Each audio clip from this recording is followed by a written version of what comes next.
¿Qué creen que es lo más correcto hacer, tomando en cuenta que sí vivimos en un país donde todos estos actos sí se dan?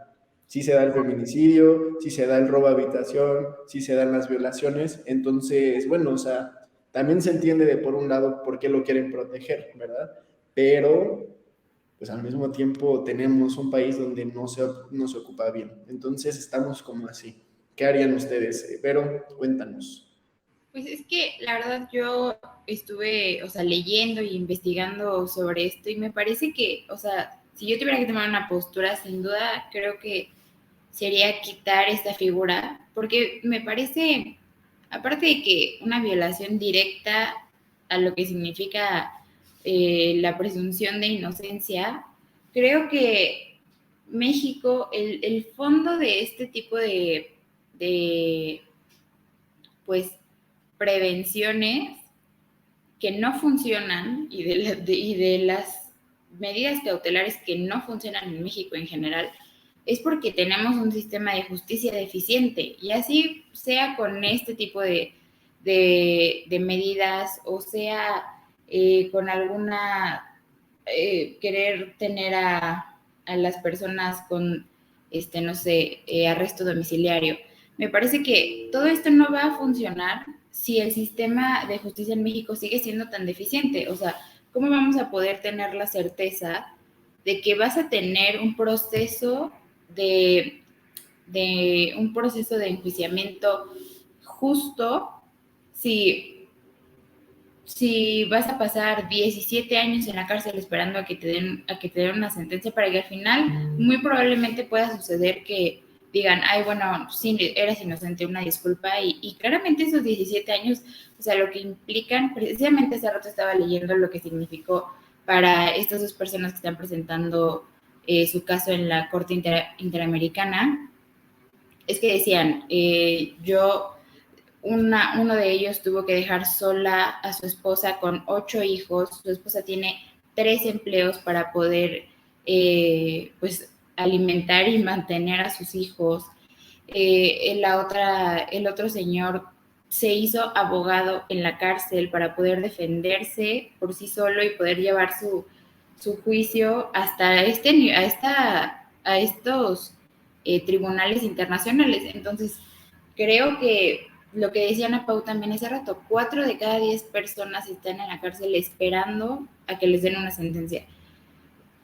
Sin duda creo que todos estos como parchecitos que les van poniendo a la ley para que funcione y para que funcione y para que el Poder Judicial por fin pueda tener más claridad. O sea, precisamente estaba leyendo que ya al final en la Suprema Corte se votó o se retiró el proyecto de retirar la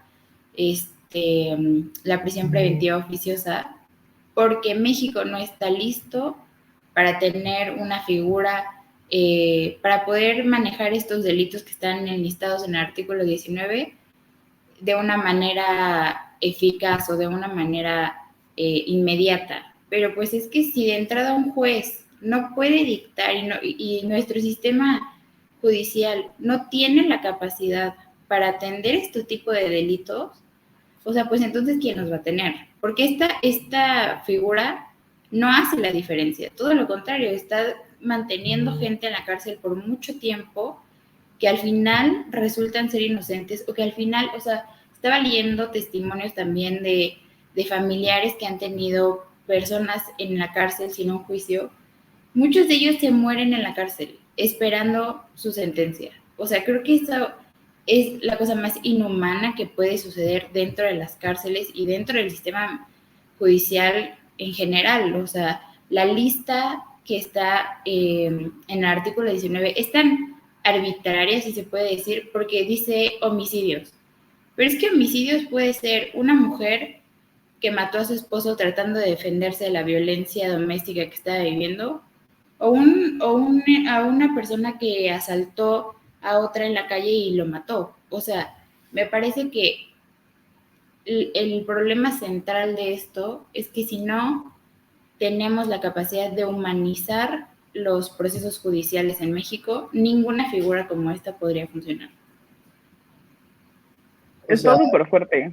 sí Ay, está muy... perdón, José Miguel. No, no te preocupes. O sea, yo creo que sí es fuerte, pero sin duda yo sí estoy como en la mitad, ¿saben? O sea, sí está mal usada Yo y también tengo mis bemoles al respecto. sucesos, y justo agregando los datos que diste, dentro de la cárcel casi el 80% es gente de bajos recursos. ¿Dónde están los que Justo. cometen los crímenes que dañan a más gente, no?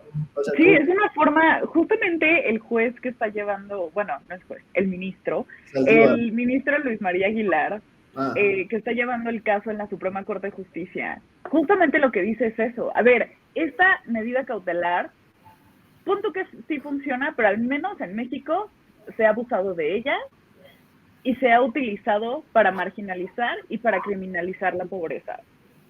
En su mayoría, no estoy hablando de todos, pero totalmente de acuerdo con lo que dices. y hablando a eso, yo sabiendo como, digamos, gobierno, que estoy en un narcoestado o algo muy parecido a eso, muy cercano a eso, yo no puedo deshacerme de esta herramienta, ¿sabes? Porque sé que me puede ayudar estratégicamente para desmantelar ciertas cosas que son importantes, que se parecería de alguna forma a lo que está haciendo Nayib Bukele en Salvador con su estado de Sí, excepción. sí, sí. Entonces, podríamos aplicarla para otras cosas. O sea, yo sé en dónde está el narco, dónde están los grupos.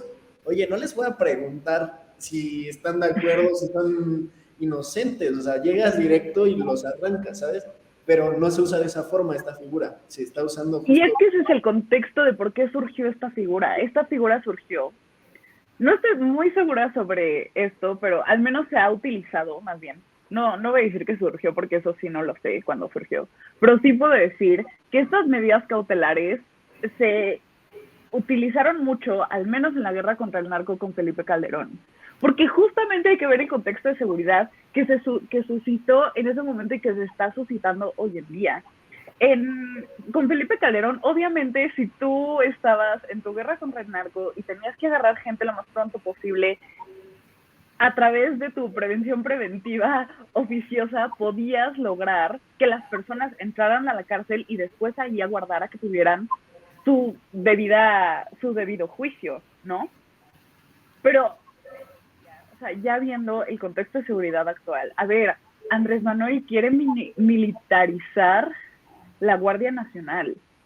Si militariza la Guardia Nacional y todavía la prisión preventiva oficiosa existe, va a ocurrir lo mismo. Lo mismo. Entonces, creo que el tema de la el tema de la prisión preventiva oficiosa es sin duda una figura que se ha abusado. Es también algo que atenta contra el principio de... Ay, ya lo habíamos mencionado, el principio de... ayúdenme. De presunción de De inocencia. presunción de inocencia, muchas gracias. Sin embargo, aquí les van mis bemoles.